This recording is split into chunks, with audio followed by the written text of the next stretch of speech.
Takéto letné počasie priam až láka na vychádzku so svojimi domácimi miláčikmi. Im to však nemusí byť príjemné. V letných horúčavách zápasia psíky s dvoma problémami. Je to úpal a prehriatie. Úpal môže pes dostať napríklad aj z neprimeraného ostrihania. Psíka nikdy nestriháme až na holo, na kožu, pretože slnko okamžite tú kožu spáli a nastáva tzv. Úpal. Koža zčervenie a je to dermatitída.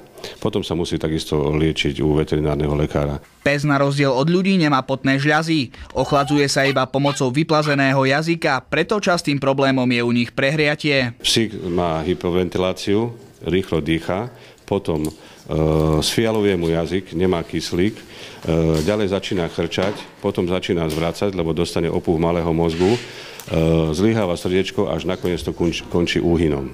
Čiže keď sa nám stane taká vec, čo robiť?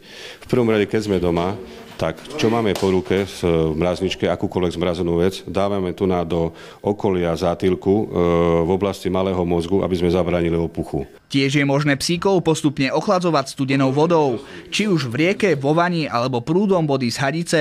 Treba ale dbať na to, aby sa voda dostala priamo na kožu. Ďalším problémom leta sú už aj na spíši premnožené kliešte.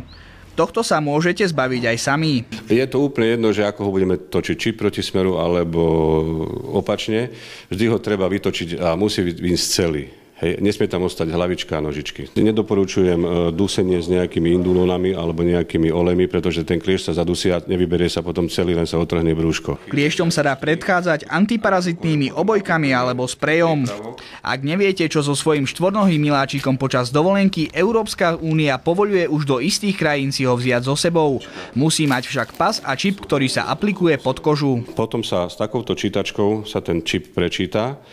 A my potom máme povinnosť, veterinárni lekári, nahlasovať toto do centrálnej databázy na Európsku úniu, kde sa potom to zvieratko zaeviduje a keď pri prechode cez hranice sa zistí, že či je to zvieratko čipované, či je očkované a či má ten pas.